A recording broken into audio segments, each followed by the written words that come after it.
Hi, my name is Bente, I'm the Norse Witch, and this week's video is a book review on Spells for Change by Chaotic Witch Aunt.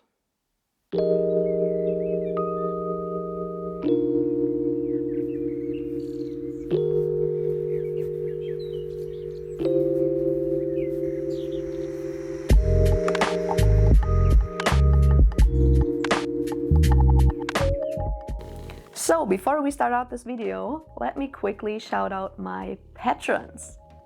Thank you really much to Timothy Murray, Bjorn Algis, Ash, Lucy Cummings, and Joss. Love you!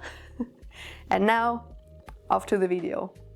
When I saw that Frankie will release this book, I instantly pre-ordered it.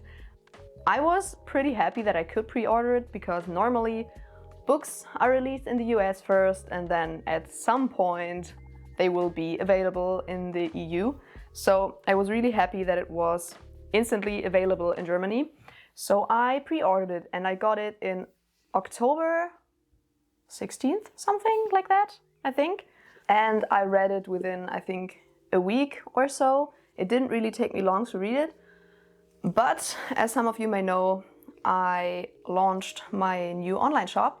And that took a lot of time. And I had a couple of videos pre-filmed and pre-edited. So I haven't really filmed in like 3 or 4 weeks. So bear with me. I hope this won't be a complete catastrophe. But without further ado, let's review the book. The first thing, of course, that I realized about this book is that it is beautiful. I mean, look at it.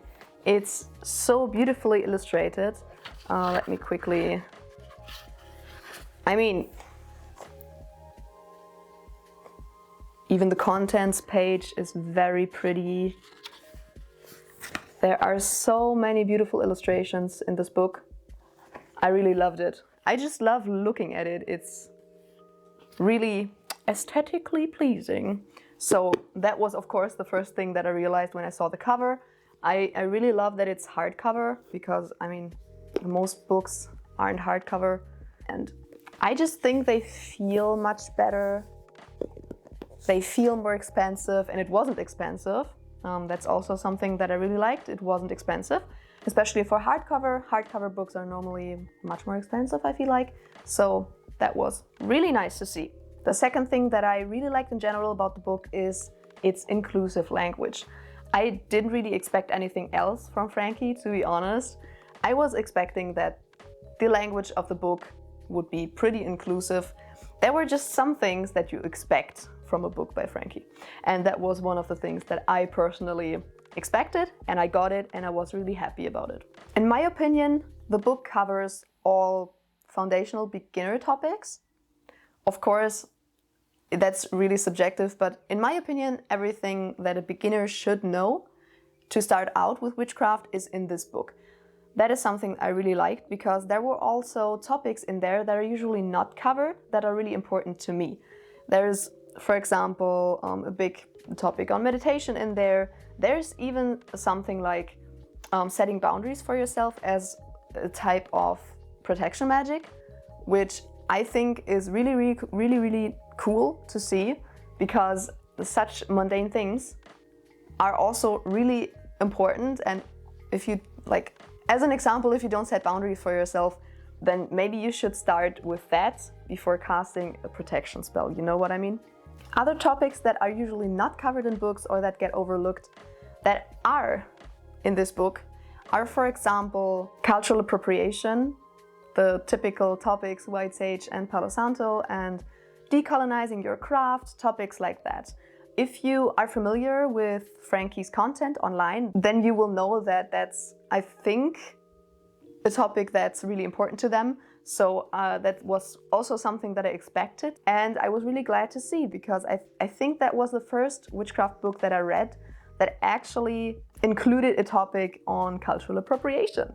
Frankie also emphasizes the unity of science and magic and critical thinking, which are also really important for me. I think they're extremely important because when you start out, especially as a beginner witch, you will probably fall into the trap of wanting to cast a spell for everything, like for every single thing in your life that doesn't go the way you want it to. And most of the times you honestly don't need a spell for that. And I really loved seeing that in a book, because normally it's like you start out with a book and there's maybe 2 foundational topics, and then there are a lot of spells, like spells for anything. And then of course you get the feeling of, okay, maybe I should cast a spell for every single little thing in my life. And that's just not necessary. What I really loved was that there were actually also questions in the book that you can ask yourself if you want to, or if you're planning on casting a spell, to kind of find out if you have or if you should cast a spell, like if you need to, or if it's maybe something that you don't need to cast a spell for. I think that was really good for beginners to just check, do I need a spell? Does it make sense to cast a spell for this or not? One idea in the book that I found really interesting and that completely made sense to me was that actually putting effort towards a goal in the mundane life is also kind of energy manipulation in itself. Also, what I really liked about the book, and I think I touched on it a little bit already, is that it emphasizes the importance of foundations in magic and talks about how maybe advanced practices or advanced spells, advanced rituals may not even work or may backfire or have just unexpected results if you're not familiar with the basics and the foundations of magic. I thought that's really important for every single beginner witchcraft book, so I was really glad to see that in Frankie's book. Apart from like the general writing style and like the general contents of the book, I also wrote some specific things down that I found really good, and also some smaller things that I feel more critical about. One thing that I found great was that there was a huge section on commonly used herbs and crystals in the book. You will find that pretty often, but what I found really outstanding, I think, was that there was information about poisonous plants and also on whether you can use the crystals in water or not. Because a lot of the times you have like maybe a picture of the crystal and then some associations, maybe an elemental correspondence, and then what you can use the crystal for. But a lot of people like to use crystals for crystal water, and you can't, please don't do it. You can't use all the crystals in the world in crystal water. Some are really poisonous if you put them in water. So I think it was great that that was mentioned in the book. Another thing that I found really cool was that Frankie described how they cast a magic circle, because oftentimes in modern witchcraft books, casting a circle isn't really mentioned. And I always find it really interesting to hear how other witches and pagans and magicians and occultists, how other people cast their circles. Because, for example, Frankie's style of casting a circle is extremely different to mine. And I thought that was really interesting to read about. I think the only thing that could have been improved about that topic was that maybe the description was a little bit too short, especially for beginners. A lot of beginner witches have never heard about the topic of casting a circle before. So I think a longer description would have been better. Another thing that I find really good, and I touched on it a little bit already, was that there was a whole topic on meditation. I think that's really great in general, but something that stood out for me was that there was an active meditation exercise in the book. And I've actually never seen that before in any other book. And I think especially for beginners, that's great, because a lot of people don't really know how to properly focus during meditations when they're just starting out. So actually just knowing that you can do active meditations is great. And then having a whole active meditation exercise in the book, I think that was really great. Something that I personally felt kind of strange about was that there was an energy manipulation exercise. And in general, I think that's great, because energy manipulation is such a foundational topic, and I think it's extremely important to have an exercise on that in a beginner book. But the exercise was on manipulating incense smoke, just with your will and your mind. like not physically. And I'm always really critical about that kind of stuff. Also maybe manipulating candle flames and stuff like that, because there's so much mundane stuff that could manipulate smoke or a flame, like just the slightest air movement, and it will automatically change shape, or I don't know, will be manipulated in some kind of way. So I don't know, in a beginner book I thought that wasn't like the best exercise that you could have picked for that. I wrote something down that I don't remember really why I wrote it down. I wrote down that there was a really cool binding spell in there because it gave me the craft vibes. But I don't really remember why exactly the craft vibes. I don't remember, but I wrote it down, so I wanted to mention it. There was a cool binding spell in there, and for some reason it gave me the craft vibes.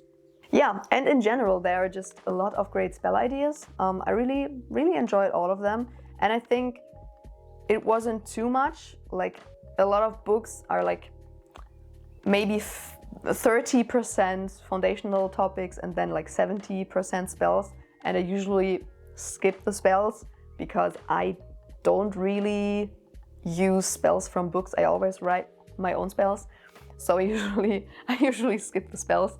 And that wasn't the case in Frankie's book.